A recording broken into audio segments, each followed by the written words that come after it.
이준석 의원의 예. 스탠스는 예. 본인이 말을 알면서도 안 하는 건 한동훈 대표를 예. 견제하는 케이스예요.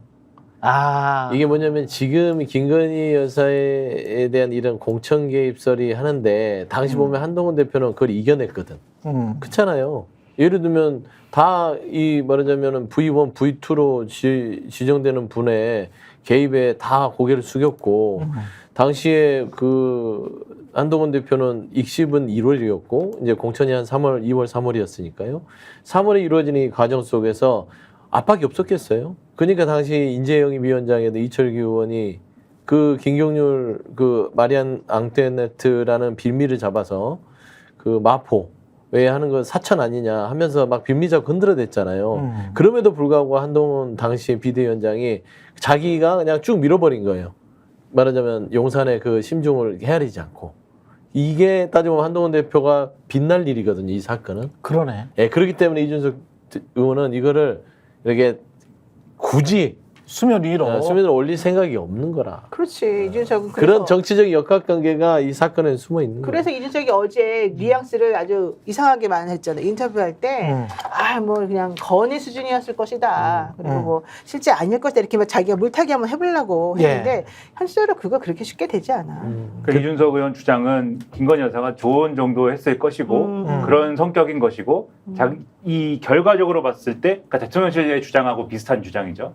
결과적으로 봤을 때 공천이 관철된 건 아니지 않느냐. 그래서 우리도 그 당시에 제보를 받았을 때 뭐 이게 완결됐다고는 보지 않아서 그냥 넘긴 거다. 이렇게 주장을 했는데 지금 말씀하신 것처럼 첫째 한동훈하고의 문제가 있는 게 뭐냐면 지금 말씀하신 사실 어제도 저도 그 말씀 잠깐 드렸는데 완결되지 않았다라고 하는 거는 지금 노영희 변호사님도 말씀하셨고 서영교 소장님도 말씀하신 바와 같이 그 당시에 공천 전쟁이었기 때문에 나중에 이철규 의원이 나와가지고 한동훈 표 공천 이런 거 하잖아요. 얘기하잖아요.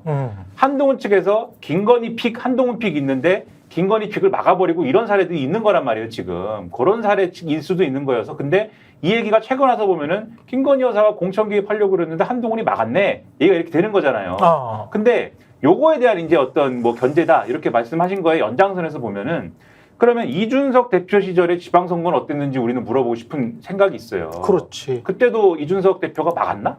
나는 이제 이런 의문도 들고 해서 사실 얘기 거기까지 가면 이준석 의원은 불행해질 수도 있거든요. 이 정치적 입장상. 그러니까 사실은 이걸 굳이 키워야 되나? 이런 생각도 있을 겁니다. 아마 이준석 의원 제가 판단하기로는. 그래서 다루기가 곤란한 측면이 있을 텐데 그러나 그건 이준석 의원의 입장인 거고 그 중요한 건 입장은 아니잖아요.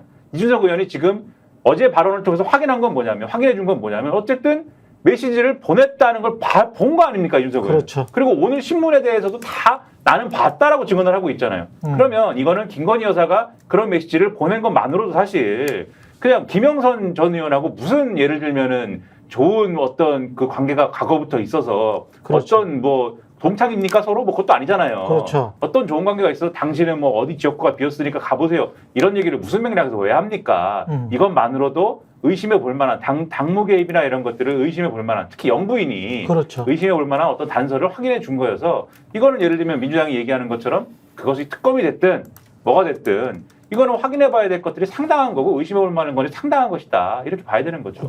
근데 국정농단 맞고요. 공직선거법 85조인가 86조를 보게 되면 공무원이 이제 정치적으로 중립해야 되고 여기에 끼어들면 안 된다는 얘기가 나와요. 그렇죠. 근데 지금 김건희 여사의 문제가 뭐냐면 이 나와 있는 보도에 따르면은 김해로 가라. 김해 어떠냐? 이렇게 물어보면서 당신이 거길 가게 되면 그 동네에 맞춤형 공약을 만들어주겠다. 대통령과. 그 얘기를 해요.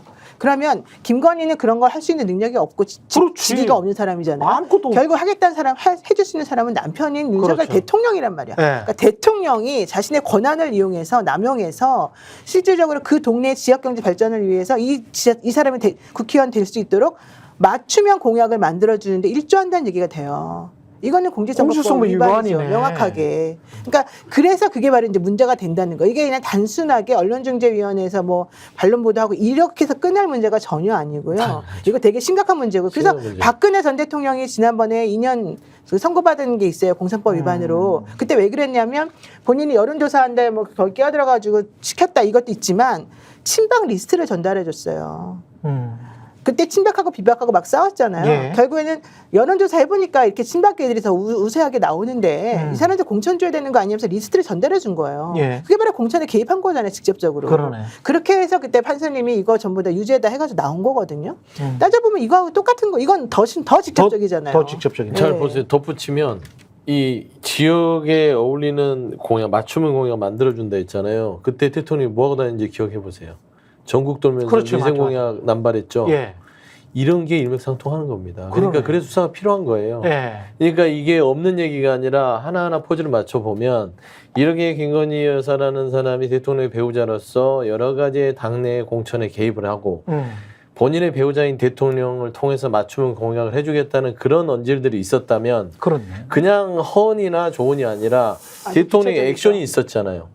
그때 천조난발하고 다녔지 않습니까? 그랬죠. 뭐 놔주겠다, 다리 놔주겠다, 그랬죠. 철도 놔주겠다. 예. 저는 이거를 한번 포즈를 맞춰보면 이게 아예 그냥 어떤 신빙성이 없는 부분이 아니기 때문에 이거는 즉시 수사를 통해서 밝혀야 된다. 예.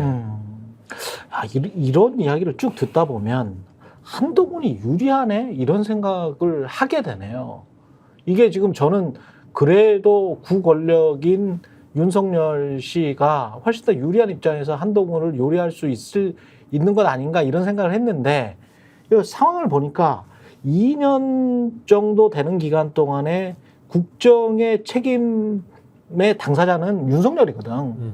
근데 윤석열에서 수많은 누수가 실정이 있었다면 그리고 한동훈이 이제 여당 대표로서 이런저런 이야기를 듣고 이런저런 자료를 수집해 간다면 개인적으로 이제 한동훈을 쳐서 한동훈을 이제 제거하지 않을까 그런 이야기를 많이 했었잖아요. 한동훈이 대표가 되기 전에는 아 근데 그 단계를 이미 지났구나. 잘 생각해 보세요. 한동훈이 네. 뭐라고 했었는지 사석에서 내가 대통령을 가장 잘한다. 그러네. 가장 잘한다. 예. 가장 잘하기 때문에 이렇게 하는 거예요. 한동훈 그렇죠. 입장에서는. 네. 왜냐? 김건희라는 이 가장 대한민국에서 큰 리스크를 본인도 보고 있었기 그렇지. 때문에 익십을 한 거고 네. 여기하고 엮이면 내가 정치적으로는 안 되겠구나. 손절한 거죠. 그렇지. 그리고 윤석열 대통령은 20년 동안 본인이 봐온 바로는 크게 나아질 게 없는 사람이다. 아이 사람 안 돼. 그러니까 그러기 때문에 결국에는 네. 본인이 결정하는 것들은 내가 결국에는 이긴다. 라는 계산이 있는 거예요. 근데 나는 그래서 옆에 나는 좀 붙네. 그 멘탈이 더 웃긴 것 같아. 무슨 누구? 멘탈이냐면 한동훈의? 아니 난 윤석열. 김건희의 김건희. 멘탈. 왜냐하면 네. 그 당시에 봐봐요. 말이 앙뚜아네트 얘기 나와서 엄청나게 창피스럽고 망신당했잖아요. 그렇죠.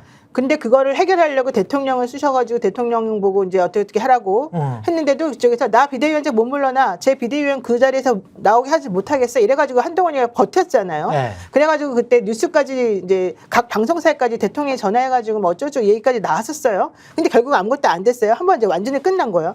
두 번째 자기가 그래서 어쨌든 그때로부터 열흘 동안 5번이 넘는 장문의 문자를 막 여러 번 보내요. 그랬는데 한동훈이 또 이걸 익십을 해요. 자 자기가 사과까지 하고 아주 자기 딴에는 정말 성질 다 죽이고 내가 미안하다고 하겠다고 하는데도 답이 없어요.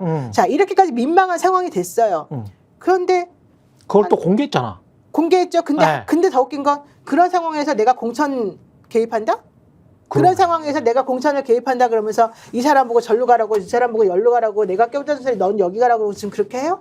우리가 보통 일반적인 사람이라면 지금 이 선대위원장, 비대위원장 이게 다 모든 걸 틀어주고 있는데 이 사람이 나 지금 익십하고 무시하고 지금 망신 주고 있는데 거기다 대고 내가 야 이거 대통령의 뜻이니까 네가 가서 절로 해봐. 여기 한번 우리끼리 잘해보자. 이렇게 할 수 있어요?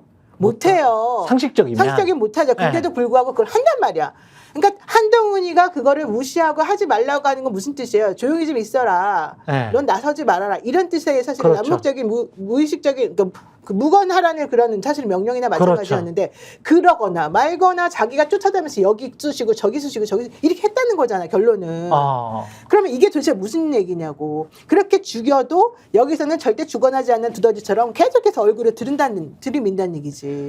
저희가 얘기할 때 오셔가지고 라이브로 관전하시기 바랍니다. 반드시 주변 사람들 데리고 오시기 바랍니다. 구독, 좋아요, 알림 설정 해주시기 바랍니다. 좀 살려주십시오, 저 좀.